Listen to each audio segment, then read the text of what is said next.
Hi, scholars. In this video, I want to talk to you about the process and format of group problem solving. So the first thing that we want to do is we need to identify what the problem is. Here we're going to define kind of the parameters of the problem. So when teaching a group and leadership class in Cottage Grove, Oregon, some of the people there decided for their group project that they would solve the problem of a large amount of stray cats in their neighborhood area in Cottage Grove. Okay, so the problem identification is the growing and large population of stray cats in the city of Cottage Grove. The problem analysis oftentimes makes up a huge portion of a report. Here, we're going to try to answer the question, why does this problem exist? We're going to try to find what is the root cause. All too often, people do what is called level one thinking. Level one thinking, to use the example of the large population of stray cats in Cottage Grove, is they say the reason this problem exists is because there are too many cats here. Okay, well, that's not enough. We need to know what is the root cause. And so level one thinking is what is the direct cause? Then you go to level two thinking, which is what is the cause of that first cause? And then you go to level three thinking, what is the cause of the level two cause? Then level four, what is the cause of the level three? Level five, what is the cause of level four, etc. Some people say, well, how deep do you have to go? You have to keep going deeper and deeper until you can find a cause that you can actually solve. Saying that we're going to try to solve the overpopulation of stray cats, and you say the cause is we have too many cats, so what is the solution to that? Well, have less cats. Yeah, thanks. There isn't a policy or something that deals with that. So then you got to go deeper and you say, so why do we have too many cats? And you go deeper and deeper and deeper. And maybe why do we have too many cats? We have too many cats because people are feeding the cats. And that's drawing a lot of cats into our neighborhood. Okay, so why are they feeding the cats? If you simply say, just have them stop feeding the cats, that's not really a policy that you can enact. You can say, you're not allowed to feed cats. But people who are feeding cats because they love cats aren't going to follow that rule. If you say, well, we'll fine them, or we'll 30 days in jail, or whatever. Okay, they put the food out late at night when you don't notice. So you have to say, so why are they feeding the cats? The next level, why are they feeding the cats? Well, they're feeding the cats because they feel a lot of compassion for the cats and they love cats. Okay, so why that? Why is that the case? And if the stray cats are suffering or that's causing a lot of problems, maybe the reason that they're feeding the cats out of love is because they don't understand that what they're doing might actually hurt the cats. There's something we can solve. If there's a misunderstanding or misinformation that's leading them to believe that they're helping the cats, therefore leading them to feed the cats, therefore increasing the cat population, that's a problem we can fix. We can do a public information or education campaign to help people understand a better way to help the cats. The money you're going to spend on the pet food, give it to the Humane Society, for example.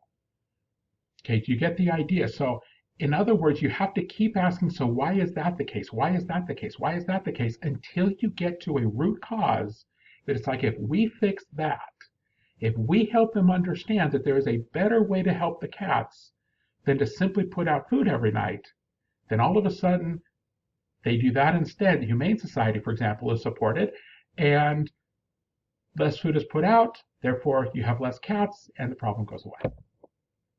So the problem analysis, you really have to go deeper and deeper until you can find something that you can certainly fix. Third is creative brainstorm. And this is the only part that actually typically is not in your written or oral report. The creative brainstorm, now that your group has identified this is the root cause, now they're just going to begin to brainstorm ideas that would solve that. The idea behind a creative brainstorm is that none of these are actually suggestions for what we should do. As strange as that may sound, let me repeat that. None of the ideas in a creative brainstorm are actually, here's the solution. Instead, the goal in a creative brainstorm is throw out every idea you can possibly think of, even if it's an idea that's a terrible idea. The reason for that is we oftentimes hear people talk about we need to think outside the box. That's a common thing that people love to say. We need to think outside the box. But then when they're deliberating and coming up with ideas, everything is done to keep everybody in the box. Somebody throws out an idea that's outside the box. We say, okay, now here's why we can't do that. Really what they're saying is everybody think outside of the box, but the first time you do, I'm going to tell you to get right back into the box. So the creative brainstorm is start throwing out ideas, crazy ideas, because the best solution oftentimes is going to be taking bits and pieces, an amalgamation of individual ideas that as individual ideas were bad ideas, but little parts of them actually come together to make a great idea. I'm going to give you an example of this. Back in the early 1990s, the Mexican currency was in collapse. And President Clinton and the US government realized that if the Mexican currency collapses, it's going to damage the US currency and the US economy as well. So it was decided we have to try to save the Mexican currency. Now the president has, at the time it was a $30 billion, what they call a currency stabilization fund. The president can use this to stabilize the US dollar.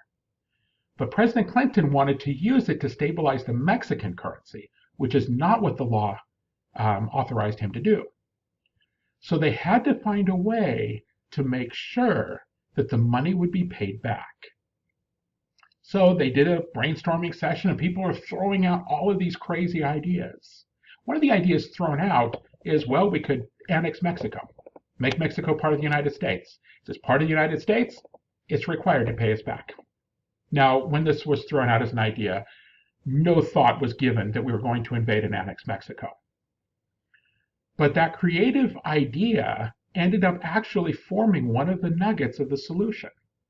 It was decided the reason the annex idea was there was if the Mexican government didn't actually have a choice to pay us back. They had to, then we would be paid back. So the deal was made that oil that was exported by Mexico, the payment for that oil would go to the Federal Reserve in New York, which is a bank owned by the United States. The US government would take its payment out, and then the rest of the proceeds would go to the Mexican government. In other words, the US got paid first. And it was done. The US got paid back ahead of time and with interest. So this creative brainstorm brought up an idea that the idea of itself was absurd. Of course, we weren't going to do that, but it ended up becoming part of a solution that would enable us to be able to use the currency stabilization fund, save the Mexican currency and our own, and solve that problem. So a creative brainstorm can be a very, very positive activity because it causes us to think outside the box. Once you've done that, you've just got this huge, gigantic list of ideas, some of them crazy, some of them less crazy. You begin to formulate solutions. And the idea here of the solution formulation is you need to come up with more than one. Oftentimes, groups will be told you have to come up with 3 comprehensive solutions, which means 3 independent solutions of each other that are comprehensive, and you need to make them the 3 best ideas you possibly can. Sometimes what a group will do is they'll split into subgroups, and each subgroup would come up with an idea. But you want a fully developed solution, 3 of them. Then the group gets back together, and they look at the 3 solutions, and they deliberate, and they select one. One of those 3 has their solution. Now, sometimes a group will say, we actually decided to do part of each of the 3. In that case, those weren't 3 solutions. There were one solution broken up into 3 parts that you're now going to combine back together. So it's select one of these 3. When that solution is chosen, the last part of the group process here is to conduct what we call a pre-mortem. Now, most of you are familiar with what a post-mortem is. Post-mortem is like an autopsy. After the fact, we look back and say, what caused the failure? What caused this person to die? After action reports oftentimes do this. It's like, okay, well, we failed. Let's look back and say, what should we have done to do better? A lot of research that has looked at this going all the way back to the 1940s has realized that when organizations and groups fail, and they make bad decisions, oftentimes the information that showed that was going to be a bad decision was available to the group before the group made the choice. In other words, they had information available to them that could have told them this is a bad idea, and they didn't consider it. So, with a pre-mortem, we try to, before the failure, say, if we're going to fail, what is going to cause that failure? Let's look at the information we have and say, what is the threat here? What is going to cause us to fail? And then let's fix that. Let's avoid it. Charlie Munger likes to say that the only thing he wants to know is where he's going to die, so he never goes there. And that's kind of the idea. It's like if you can figure out what's going to cause your failure, maybe you can fix it now. And so the pre-mortem is the group looks at the solution they chose, all the information they have, and they say, okay, let's pretend that it's 10 years from now and this failed. Let's do the post-mortem beforehand. In other words, let's figure out how we are going to fail and fix it now. So those are the steps and the process of a very good method of group problem solving.